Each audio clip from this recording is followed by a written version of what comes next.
Queridos, abram as vossas Bíblias, por gentileza, lá em Atos dos Apóstolos, capítulo 16, Atos 16, se você pudesse colocar de pé quando você achar esse texto, em podendo, por favor, Atos 16, para a leitura prefacial, apenas como introdução da mensagem desta manhã, queridos, depois de um mês festivo que nós passamos aqui, um mês de aniversário da igreja, 16 anos em Vila Isabel.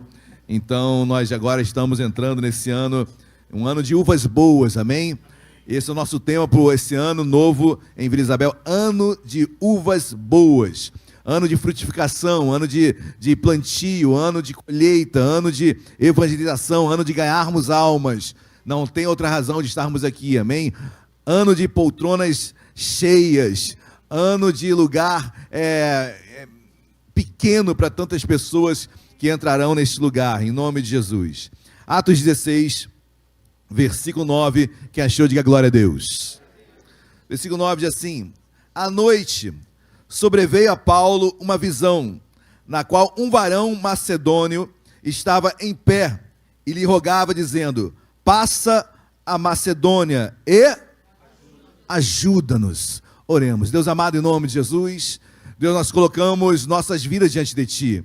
Deus, porque se estamos hoje aqui é porque precisamos de ajuda, Senhor. Senhor, sobre cada um que aqui está, ajuda-nos. Senhor, a palavra desta manhã é de ajuda, é de socorro, é de refúgio, é de clamor, é de assistência, como nós temos falado aqui.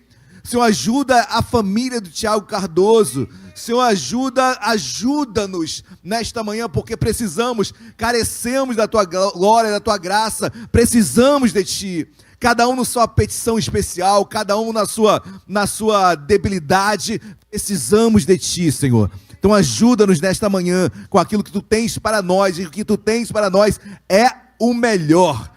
Fala conosco, Deus, precisamos de Ti, em nome de Jesus. Amém e amém. Podem se assentar.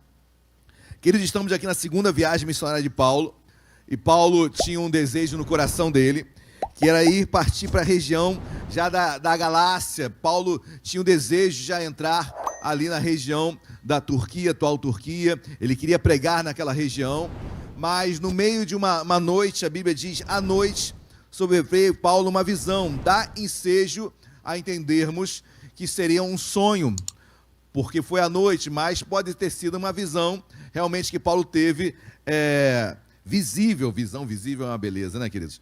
Mas, levando-se em consideração que se for um sonho, poderia ser algo que realmente é uma visão em sonho, mas eu falo uma visão realmente acordado. Mas a Bíblia diz no versículo 9, à noite sobreveio a Paulo uma visão, na qual um varão macedônio estava em pé e rogava, dizendo: passa a Macedônia e ajuda-nos. E, queridos, eu quero pregar sobre uma região chamada Filipos. Essa região que se encontra na Macedônia, é a primeira igreja que Paulo abre ali na Europa continental. A primeira igreja que Paulo entra trazendo a palavra e abrindo uma igreja foi a igreja de Filipos. Através dessa mensagem, à noite, que ele recebe, seja através de sonho ou não, mas é uma visão de um varão da Macedônia clamando: olha, ajuda-nos. A Macedônia precisava de ajuda. Assim como eu clamo em oração, você clama em oração, ajuda-me. Assim também a Macedônia aqui, representada por esse varão, ela clama para que Paulo, e Paulo muda toda a estratégia dele. Paulo vai agora e entra na Europa para pregar a palavra nessa primeira cidade. A primeira cidade a ser pregada foi Filipos. E quando ele chega em Filipos, nós não iremos ler todo o texto, mas ele encontra uma casa de oração, um local onde as pessoas se reuniam, e uma mulher chamada Lídia.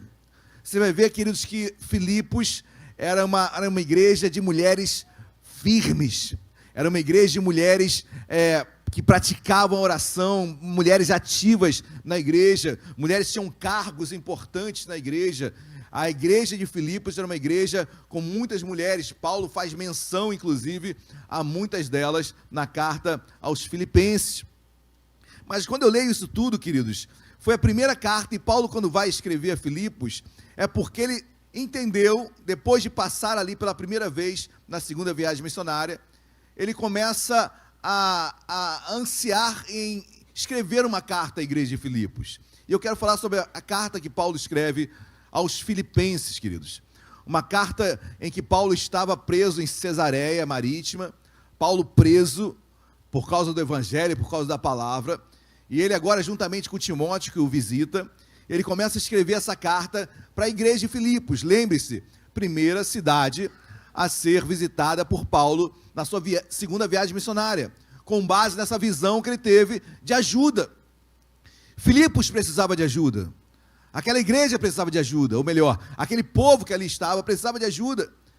E Paulo passa pela primeira vez na segunda viagem missionária ali, e agora, preso em Cesareia Marítima, ele começa a escrever uma carta aos Filipenses. Abram as vossas Bíblias, dê um pulo lá agora em Filipenses. Filipenses capítulo número 1, eu quero ler alguns trechos. É a primeira pregação, queridos, porque são duas pregações sobre a carta aos Filipenses. Eu quero pregar hoje pela manhã a primeira parte, e no outro domingo pela manhã, a segunda parte da carta que Paulo escreve aos Filipenses, ali na Macedônia, bem ao norte da Macedônia, ali já na Europa, e ali Paulo escreve essa carta, preso com a visita de Timóteo, e os dois ali, nessa escrita de carta em conjunto, eles vão escrever a essa igreja que um dia pediu ajuda, queridos, que um dia clamou e foi atendida, mas precisava ainda de atendimento, como todos nós. Amém? Um dia pedimos ajuda, Jesus se apresentou a nós, mas dia após dia precisamos de ajuda. Sempre precisaremos. Amém? Quando você não precisar, é porque algum problema existe na sua vida. E você não identificou isso como um problema e pensa que isso é uma solução. E não é solução. Amém? A ausência de problema não é solução. A ausência de problema, na minha opinião, é sinal de alerta quanto à sua vida espiritual, estar bem ou não.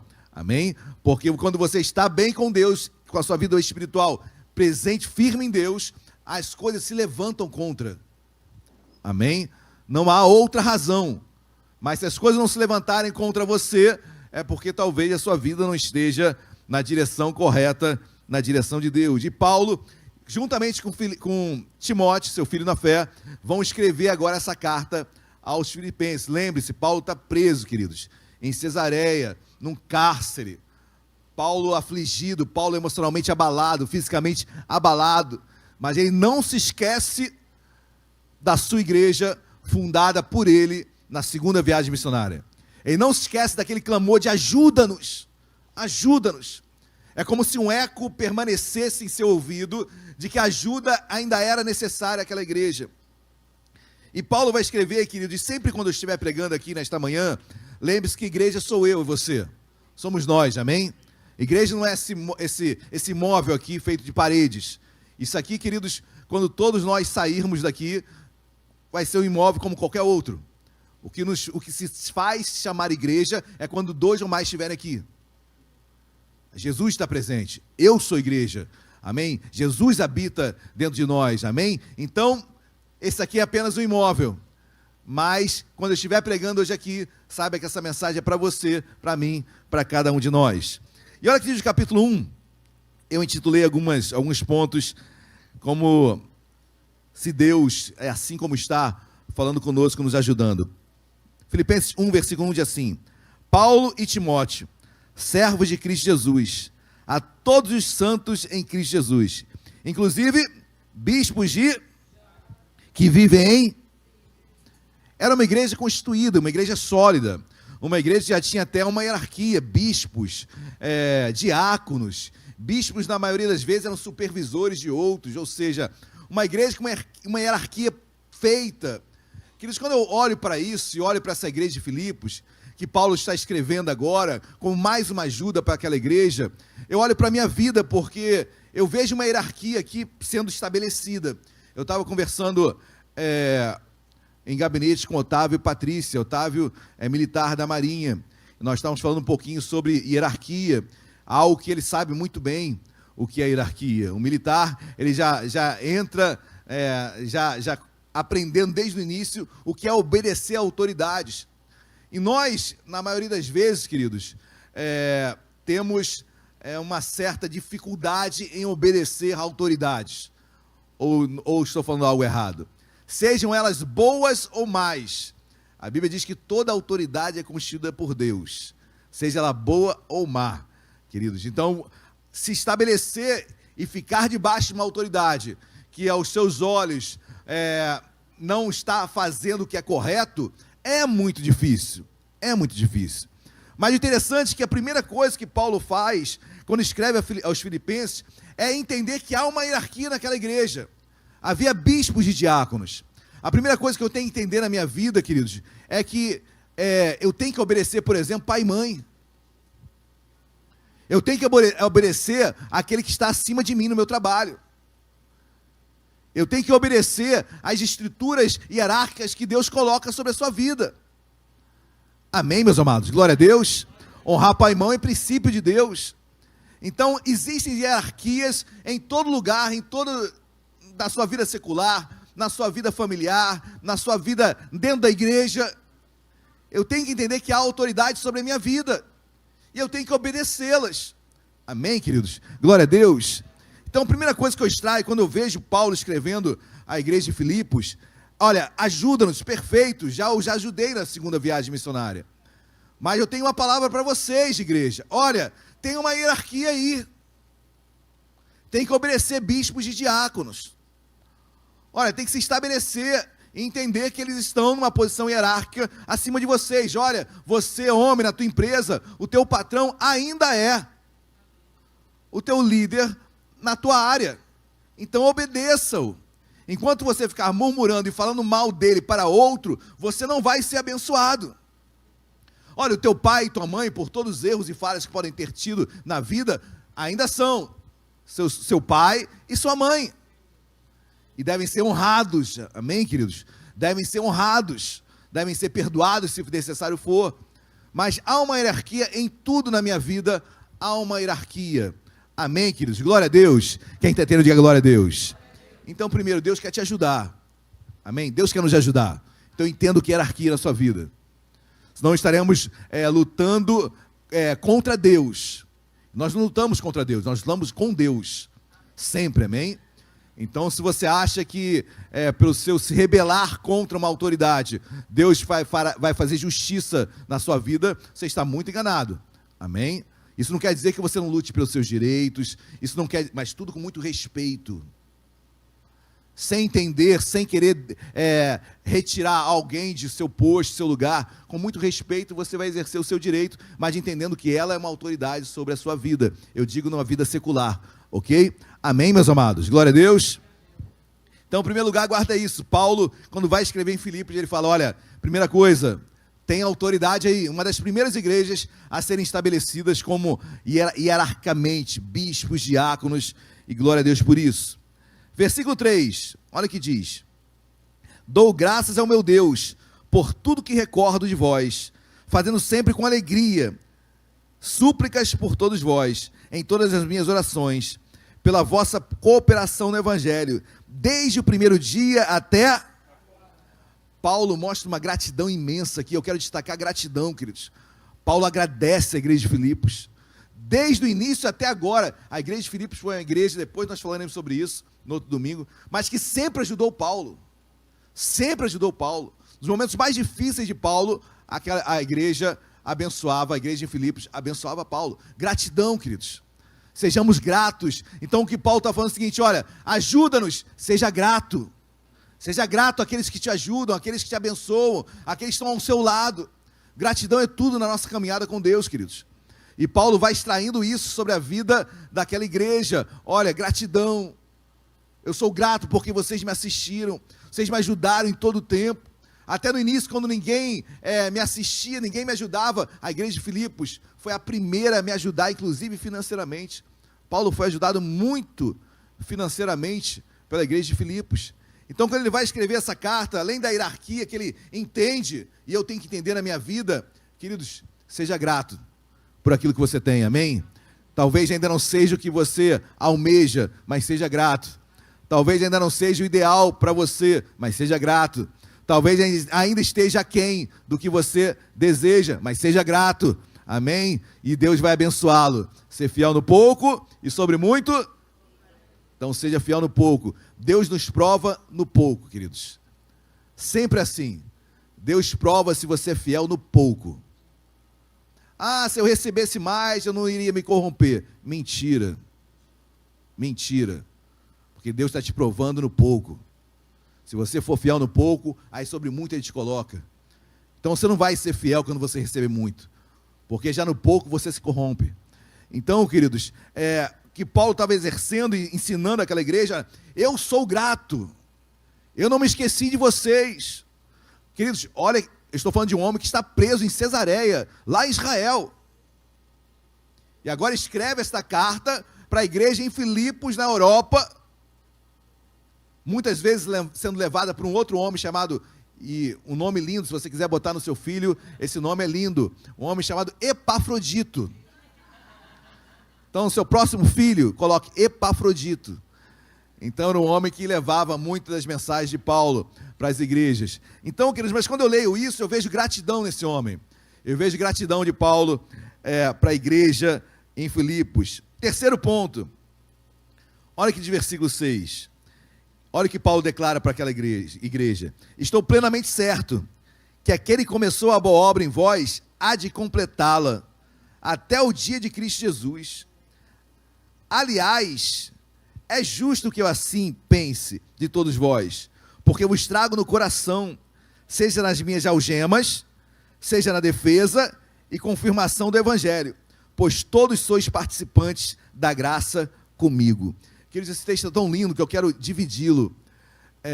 Primeiro versículo 6, aquele que começou a boa obra há de completá-la até o dia de Cristo Jesus.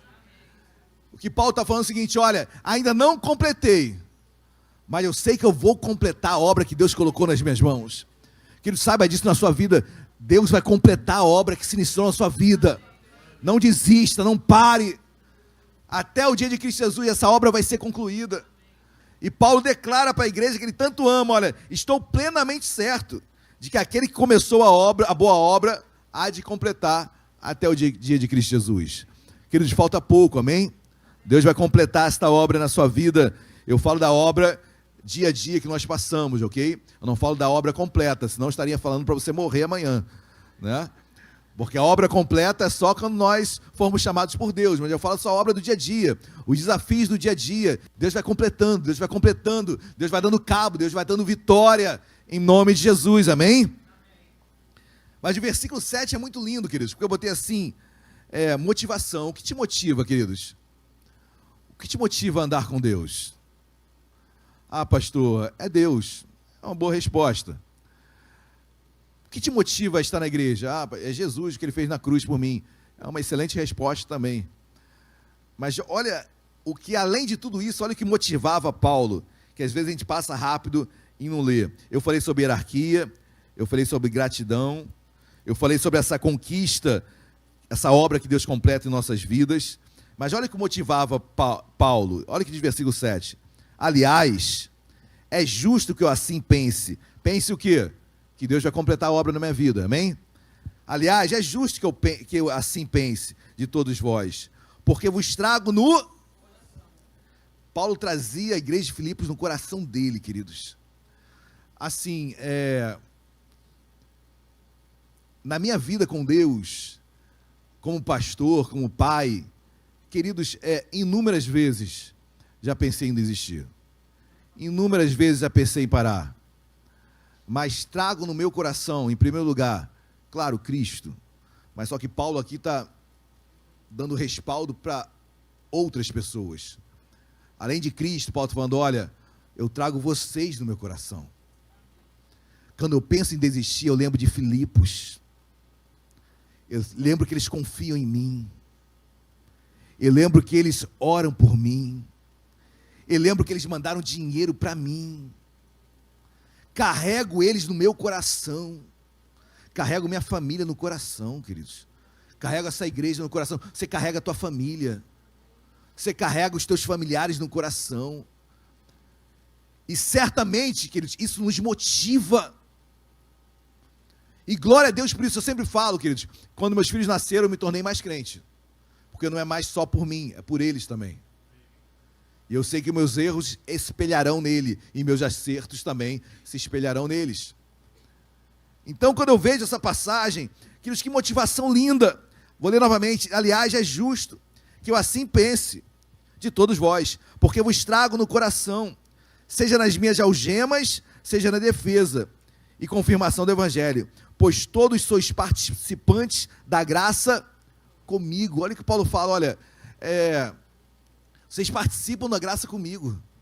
Quando eu ganho, vocês ganham. Quando eu perco, isso que ele está falando, quando eu perco, vocês perdem. Porque vocês são co-participantes desta graça, vocês participam junto comigo em todos os aspectos. Nas minhas algemas, eu sinto que vocês estão comigo. Nas minhas alegrias, eu sinto que vocês estão comigo. Querido, isso é igreja, amém? Isso é povo de Deus. Na alegria, estamos juntos. Na tristeza, estamos juntos. Nas algemas, estamos juntos. É isso que Paulo está falando. Pois todos sois participantes da graça comigo. Minha motivação é ver alguém recebendo uma porta se abrindo, um emprego chegando na sua casa, um salário aumentando, um milagre acontecendo. Isso não motiva ou não motiva? Na sua casa, no seu trabalho, na sua vida secular. Quão bom é ver Deus operando na tua casa. Senhor, obrigado, porque minha motivação é essa, ver meu filho feliz. Minha motivação é ver o povo de Deus feliz. Amém, meus amados? Glória a Deus, que você sempre, em todo o tempo na sua vida, porque muitas vezes precisamos tomar uma injeção de motivação. Claro, os fariseus vão falar que Cristo nos basta, e claro que Cristo nos basta, mas pelo que eu sei, queridos, Cristo se manifesta através de nós. Então a tua alegria nos motiva. A vitória de um irmão na igreja envolve toda a vitória da igreja. Quando um recebe, todos recebem. Quando um adoece, todos adoecem. Quando um se alegra, todos se alegram. Porque a motivação de Paulo era a alegria daquela igreja. Ele estava em algemas, mas ele fala, olha, vocês são participantes da graça comigo. Vocês estão aqui comigo. Vocês não estão fisicamente, mas eu sei que vocês estão comigo. É o que Paulo está falando, olha, eu estou em Cesareia, mas eu sinto que vocês estão aqui comigo. Queridos, quão bom é você sentir a presença de homens e mulheres ao teu lado em oração. Você pode estar num leito no hospital, eu sei que minha igreja está orando por mim. Eu sei que o povo de Deus está intercedendo por mim. Eu sei que o povo está olhando por mim e fazendo algo por mim. Não estou só. Amém, igreja? Glória a Deus. Eu fico impactado com a motivação de Paulo, porque Paulo era um homem que conseguia extrair motivação em tudo, queridos. Em tudo. E se você não for assim, você para, porque Paulo fala aqui, algemas, defesa e confirmação do evangelho. Ou seja, só batalha. Algema, defesa, confirmação do evangelho. É só luta. É só luta que Paulo está falando. Mas ele diz, entretanto, eu tenho uma motivação. Carrego vocês no meu coração. Quando eu ganho, vocês ganham. Quando eu perco, vocês perdem. Vocês são participantes dessa graça comigo. Paulo entendia que a igreja estava com ele, queridos. Quão bom é você caminhar assim. Amém? Glória a Deus. Então receba esse amor da sua igreja em nome de Jesus. Pula o versículo 12. Eu falei da hierarquia, eu falei de gratidão, eu falei de obra completa, que Deus completa a obra na tua vida, creia nisso. Eu falei de motivação, eu quero falar sobre visão espiritual. Olha que diz versículo 12. Quero ainda, irmãos, cientificar-vos de que as coisas que me aconteceram têm antes contribuído para o progresso do... Para aqui, queridos. Paulo, olha o que Paulo fala. Queridos, quero ainda, irmãos, cientificar-vos de que as coisas que me aconteceram... O que aconteceu com Paulo? Preso, né, queridos? Está preso. Ele diz, tem antes contribuído para o progresso do... Olha, o que tem acontecido comigo? Eu estou preso. Não pensem que isso é derrota. Isso tem contribuído para o progresso do evangelho. O evangelho tem progredido, tem ganhado almas, mais vidas têm se convertido depois que eu fui preso. É isso que Paulo está falando. Até então, nem tanto se convertiam. Mas pós-prisão, o evangelho tem progredido, rompido barreiras, fronteiras. Amém, queridos? E às vezes não entendemos que as coisas estão acontecendo. Por que isso comigo? E Deus está falando, olha, tem algo a progredir aí, querido. Deus quer te usar em alguma área. Deus quer falar contigo, Deus está falando contigo. O evangelho tem que progredir. Está passando por lutas? O evangelho tem que progredir na tua vida. Algo tem que transparecer de você. Algo tem que brotar de você. Versículo 13. De maneira que as minhas cadeias em Cristo... Eu acho lindo isso, né, queridos? Porque Paulo não dá aplauso para diabo, né? Porque ele diz assim, ó, de maneira que as minhas cadeias, entre vírgulas, em Cristo, ou seja, quem está permitindo isso na minha vida é Cristo. Não tenta brincar com essa situação, diabo, porque é em Cristo. Paulo tinha paz na cadeia, queridos. Eu sei que isso está muito distante da nossa realidade, mas entenda que no seu problema tenha paz. Para de botar culpa sempre no diabo. Tudo é o diabo. Pô, o diabo já é expert em tudo. Meu Deus. Mas o maior algoz somos nós mesmos. Não é isso que a Bíblia ensina em Gênesis capítulo 4? Olha, o pecado jaz à porta. Cumpre a ti dominá-lo. A responsabilidade é minha. Sou eu que abro a porta. E sou eu que fecho. O diabo apenas coloca a porta ali. E aí na curiosidade você vai lá e abre, bobão. Né? Mas a porta quem bota é ele. Mas quem abre sou eu, somos nós. Mas é interessante que Paulo, olha, nas minhas cadeias o diabo não entra. Porque, 13, de maneira que as minhas cadeias em Cristo se tornaram conhecidas de toda a guarda pretoriana e de todos os... Olha o que Paulo está falando, olha, não é que a cadeia dele, o fedor que havia na cadeia foi conhecido. Não é que as cadeias que pegavam nos tornozelos e nas mãos, e ele ficava sentado com o tornozelo grudado numa madeira, e ele sentado no chão naquele lugar inóspito, um lugar terrível, insalubre. Paulo não estava falando que a cadeia, o estado da cadeia foi conhecido, não. Paulo está falando aqui, no meio daquilo tudo, a guarda pretoriana viu quem estava lá dentro, quem era Paulo, porque no meio de tantas lutas, queridos, Timóteo ia visitá-lo, ele tinha acesso, a guarda pretoriana sabia que aquilo ali, havia um homem de Deus ali. Quantos guardas pretorianos não se converteram, queridos? Quantas almas não se converteram com Paulo, pregando a palavra? Quantas prisões Paulo não passou? Quantas cadeias não se quebraram? E quantos guardas não se converteram? É isso que Paulo está falando, olha, as cadeias são em Cristo. Amém, meus queridos? Glória a Deus. Então, não dá publicidade para aquilo que não é de Deus, não. Amém? Glória a Deus. Então, quando você estiver passando pela sua luta, Senhor, obrigado porque tu estás comigo. E nessa luta teu nome vai ser glorificado. Amém? No meio dessa guerra aqui, eu vou fazer o teu nome ser conhecido. Visão espiritual, né? Paulo tem uma visão, assim, extraordinária. Uma visão que vai além do ordinário. Olha que diz, novamente, versículo 13. De maneira que as minhas cadeias em Cristo se tornaram conhecidas de toda a guarda pretoriana e de todos os demais. Versículo 14. E a maioria dos irmãos, estimulados no Senhor, por minhas... Meu Deus do céu, cara. Eu não sei quem é mais forte aqui, se é Paulo ou os irmãos. Porque os irmãos se estimularam com as cadeias de Paulo. Talvez você estaria chorando com alguém, o irmão que foi preso. Meu Deus, onde está Deus? Os irmãos, ao verem Paulo sendo preso, eram estimulados a pregar mais. Porque sabiam que Paulo estava sendo preso, queridos, por pregar o evangelho. Ah, é? Paulo está sendo preso? Isso só me motiva mais. Vou pregar mais. Estão se levantando contra o evangelho? Vou pregar mais. Estão falando calúnias, mentiras? Vou pregar mais. Vou ser mais homem de Deus, mais mulher de Deus. Mais incorruptível eu serei. Mais pagando bem, o mal com bem, eu pagarei.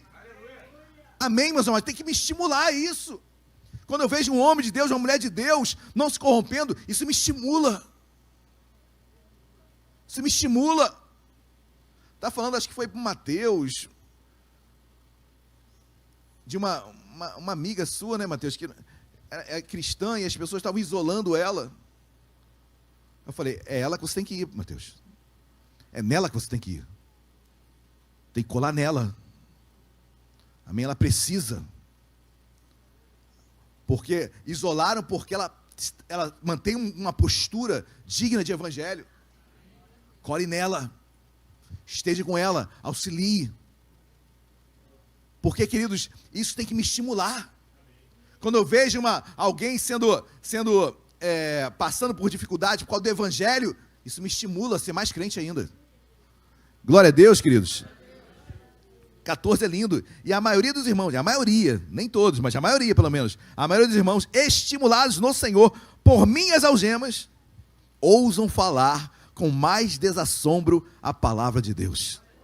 Quanto mais perseguem a igreja, mais a igreja cresce. Quanto mais o evangelho é perseguido, mais a igreja cresce. Porque é estímulo. Não é assim, querido? Lembra da igreja de Jerusalém? Parada, engordando, não saía do lugar. Aí Deus teve que permitir a perseguição para que o povo fosse espalhado pelos 4 cantos. Aí o evangelho começou a crescer. Porque o que faz a igreja crescer é perseguição. Por que a Europa está falida, fria? Aí Deus manda esses rebuliços acontecerem. Deus permite esses rebuliços acontecerem. Essas guerras acontecerem. Para as pessoas se movimentarem e começarem a buscar Deus. Olha, os últimos dias estão chegando. Jesus está voltando, Maranata. E a frieza da Europa. Um povo frio. Esqueceram de Deus. E tantos outros lugares que nós poderíamos falar. Mas a perseguição me estimula a ter uma vida mais reta com Deus. Amém, meus amados? Eu sei que ninguém busca perseguição. Vou orar hoje, Senhor, manda muita perseguição para a minha vida. Ninguém ora assim, queridos, né? Ninguém quer orar assim, ninguém é maluco. Amém? Ninguém é maluco. Mas, meus amados, está no pacote. Está no pacote do crente. Então se mantenha firme, amém? Porque isso me estimula, nos estimula a buscar mais e mais a Deus, amém?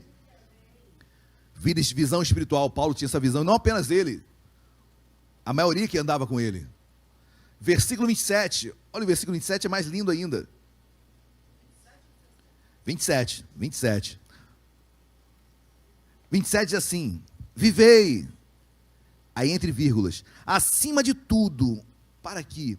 Olha o que Paulo fala, olha, você tem que viver acima de qualquer situação, qualquer problema, qualquer algema, o que for que aparecer, acima de qualquer coisa, camarada, preste atenção, acima de tudo, vivei acima de tudo que possa acontecer, por modo digno do evangelho de Cristo, para que eu, ou indo ver-vos, ou estando ausente, ouça no tocante a vós outros, que estáis firmes em um só espírito, como uma só alma, lutando juntos pela fé, vivei acima de tudo, por modo digno do evangelho de Cristo. Isso para mim é avivamento. Pastor, o que é avivamento? Vivei acima de tudo, por modo digno do evangelho de Cristo. Caráter, mudança, transformação. Paulo está falando o seguinte, Filipos, igreja de Filipenses, não tem desculpa, porque tem que viver acima de tudo. Igreja de Filipos, não adianta dar desculpa, porque não tenho tempo, porque não tive oportunidade, porque lá em casa é diferente, porque eu nasci na família tal, não tem desculpa. Vivei acima de tudo, acima de qualquer circunstância. Vivei, queridos, de modo digno do evangelho de Cristo. Caráter, mudança, transformação. Isso tem que balançar com a gente, queridos. Tem que mexer com a gente. Na hora que você estiver naquela guerra espiritual, alma e espírito, vem a palavra, Filipenses capítulo 1, versículo 27. Vivei acima de tudo, de modo digno de Cristo. Tem que vir, o teu espírito tem que clamar isso dentro de você. A tua alma já clama pelo pecado, isso é notório, todo mundo passa por isso. A alma já faz a parte dela, que é desejar o pecado. Nós buscamos em Deus, para alimentarmos nosso espírito, para que quando isso acontecer, versículo 27, venha gritar dentro de você. Vivei, é imperativo, não é? Caso possas viver, se for possível, facultativamente, não é isso. Vivei, é imperativo. Em outras palavras, olha, não quero saber do teu pirão. Viva. Amém, meus amados. Glória a Deus. Caráter. 28. Olha o 28, queridos. Para mim isso é valentia, né? Quando o meu caráter é transformado, eu começo a me tornar um homem ou mulher valente. Valentia, olha o que diz o versículo 28. E que em nada estais intimidado pelos adversários, pois o que é para eles prova evidente de perdição, é para vós outros de salvação, e isto da parte, em nada intimidado pelos adversários. Em nada, queridos. Nada pode te intimidar. É uma prova de Enem que vai me intimidar? Não. O que tem que me intimidar é minha negligência em não estudar. Isso tem que intimidar mesmo. Agora, se você estudou, se você é um homem ou mulher de Deus, queridos, em nada intimidado pelos adversários. Posso não passar na primeira, mas vou passar uma hora. Uma hora eu vou passar, não vou desistir. Mas intimidado, misericórdia, queridos. Intimidado, porque quando você se sente intimidado, você já entra na briga derrotado. Você entra numa luta, né? Nosso querido Jefferson vai lutar daqui a 2 semanas, né? Dia 16, né? 15, né? Dia 15? 17. Queridos, se esse homem não se encher de fé, se ele não acreditar no trabalho dele, em tudo que ele trabalhou, se preparou para lutar, se ele se deixasse nessas coisas, é uma luta espiritual mesmo, e a mesma luta emocional e prática do dia a dia, é a luta emocional. A gente vê as pessoas desafiando os outros, né? Os soberbos falando, olha, eu vou acabar contigo. No primeiro round já acaba a luta. Assim é o que o diabo faz com a gente. Para quê? Só para intimidar. Só para intimidar, queridos. Porque aquele que se intimida já entra fraco na luta. E a Bíblia é clara, Jesus fala claramente através de Paulo, em nada estáis intimidados, não se intimide. Não fique intimidado. Amém? Glória a Deus. Homens e mulheres valentes, em nome de Jesus, amém? Versículo 29, o versículo que todo mundo queria riscar da Bíblia, mas não tem como riscar, tem que viver. Olha o que diz o versículo 29. Porque vos foi concedida a graça de... Eita. Graça de padecer. Que ninguém gosta desse versículo, né? Meu Deus. Favor imerecido. Olha, Deus está te dando um favor. Qual favor? Padecer. Vou te dar um presente. Qual presente? Padecer. Porque vos foi dada a graça de padecer por Cristo. É por Cristo, amém? Não é pelos teus pecados, pelo teu vacilão, não. Não é por causa do vacilão que sou eu, não. Amém? Padecer-te por Cristo. Ou seja, se você está sofrendo por Cristo, e não somente crer, ou seja, graça não é apenas de crer, mas é de padecer também por Ele. Queridos, sofre o dano aí, pô. Sofre o dano aí. Para que ficar brigando? Vai até onde? Sofre o dano. Renuncia aí, camarada. Você é crente, pô. Dá outra face aí. Anda mais de uma milha. Até quando você vai ficar dando murro em ponto de faca? Alguém tem que abrir mão. Abra você. Ah, mas eu não. Minha justiça própria, né? Eu sou homem. Tu é um frouxo. Renuncia. Abre mão. Pede perdão. Amém, queridos? Porque eu tenho que viver a graça de padecer, de renunciar. Glória a Deus, igreja. Versículo 30. Eu intitulei como exemplo. Olha que de versículo 30. Pois tendes o mesmo combate que viste em mim, e ainda agora ouvis que é o meu. Paulo chama para si, né? Olha para o combate que eu tenho, e até agora eu tenho. Aquele homem moribundo, lá em Cesareia, ele está falando, tem de um meio de combate que eu tive. Pô, mas você perdeu, você foi preso. Não perdi, não. Você não entendeu ainda o Evangelho. Você não entendeu que você é peregrino forasteiro nessa terra. Eu nunca vi um peregrino forasteiro viver de sombra e água fresca na terra. Peregrino forasteiro nesta terra que somos nós, porque a nossa terra é celestial, a nossa morada é celestial. Lá sim não haverá choro, não haverá tristeza. Eu quero morar lá, queridos. Se você quiser morar eternamente aqui, é contigo. Eu quero morar lá. Eu estou me preparando para ir lá. Eu estou no estágio probatório para lá. Eu estou sendo provado para um dia estar lá.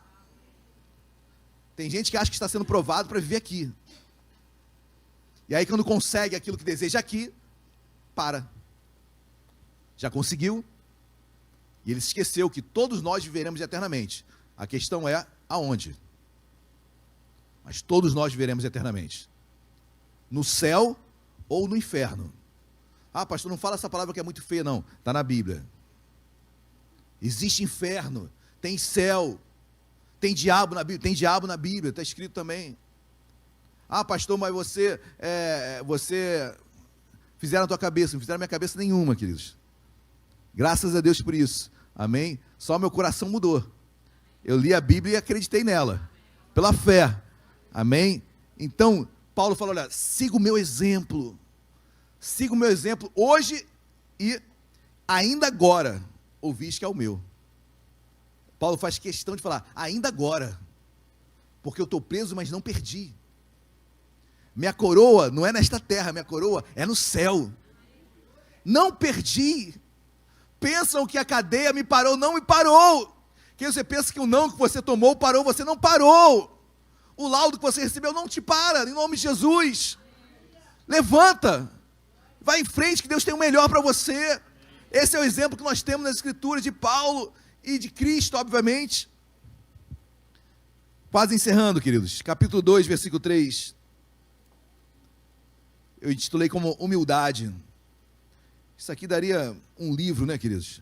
Olha aqui de versículo 3. Nada façais por partidarismo ou vanglória, mas por humildade, considerando cada um, os outros superiores a si mesmo. Queridos, quer vencer na vida?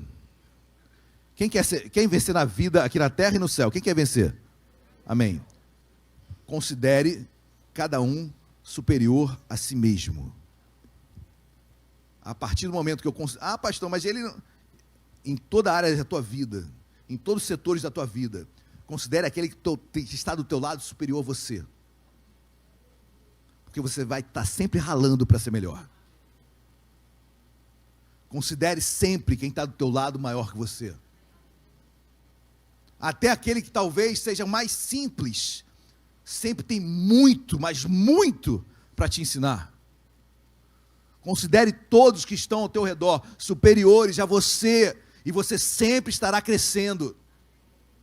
Mas tem pessoas que acham que não precisa aprender mais nada, né? Na verdade, ele deveria ser o professor naquela situação. Ah, mas eu deveria estar lá. Não deveria nada, já mostrou que não deveria. Então sempre considere, em tudo, queridos, em tudo, considere o outro superior a você mesmo. Você vai aprender a servir, você vai aprender a ser humilde, você vai aprender a ralar mais, você vai aprender a ouvir mais. Glória a Deus. Amém ou não amém? Amém. Tudo fácil de viver, né? Pregar é mole, né? Viver, meu Deus, vida com Cristo é uma maravilha, é uma benção, queridos, vale a pena, amém? Vale a pena. Para finalizar, queridos, versículo 5, tem um sentimento que todos nós temos que ter nessa terra. Olha o que diz o versículo 5, tende em vós o mesmo sentimento que houve também em Cristo Jesus, pois ele, subsistindo em forma de Deus, não julgou por usurpação o ser igual a Deus, antes, a si mesmo se esvaziou, assumindo a forma de servo, tornando-se em semelhança de homens e reconhecido em figura. Jesus era Deus, né? É Deus, né? Mas na terra ele experimentou o chamado kenosis, né? Ele se esvaziou. Ele pegou a deidade dele e deixou de lado. E falou, vou viver como homem. Jesus orava para o Pai. Por que Jesus orava para o Pai, queridos, se ele é Deus? Para que Jesus orava para o Pai se ele era Deus? Porque ele se esvaziou. Por que Jesus falou que ele estava cheio do Espírito Santo se ele é Deus? Porque ele se esvaziou. Ele viveu como homem, 3 anos nessa terra, como homem. Experimentou dores como homem. Foi tentado como homem. E deixou a sua deidade, porque ele podia fazer isso e todos os milagres acontecerem. Mas ele se esvaziou, ele se humilhou, ele deixou de lado a sua deidade. Ele renunciou. É o que eu falei ainda há pouco aqui, queridos. Renuncia algumas coisas na tua vida aí. Abre mão aí. Como a palavra vai dizer em 1 Coríntios capítulo 5, olha, vão a 2 de juízo. Não é melhor sofrer o dano, não? Sofre o dano aí, camarada. Ah, mas eu tenho razão. Só sofre o dano quem tem razão. Sofre o dano aí. Abre mão aí. Mas amanhã é outro dia, queridos. O que vale é a tua paz. Vai deitar tranquilo no travesseiro. Ah, mas eu não consigo dormir pensando nisso. Ih, caramba. Entrega isso, entrega para Deus isso. Bola para frente, Deus tem melhor para você. Ah, mas eu perdi, amanhã tu vai ganhar muito mais. Abre mão, renuncia. Jesus já renunciou, queridos, em prol de nós. Deixou a deidade dele em prol de nós. Jesus sofreu o dano por nós. Abriu mão do mais precioso, que é ser Deus, por nós. Porque nós também não abriremos mãos dos nossos caprichos. E das nossas pseudos razões. Das nossas pseudas justiças. Porque eu sou justo, é justiça. E você vai ver com essa justiça até o último dia da tua vida. Não dormindo, preocupado e sem conseguir viver. Quem está entendendo, diga glória a Deus. Versículo número 8. Assim mesmo se humilhou, tornando-se obediente até a morte, morte de cruz. Obediência, queridos, seja obediente.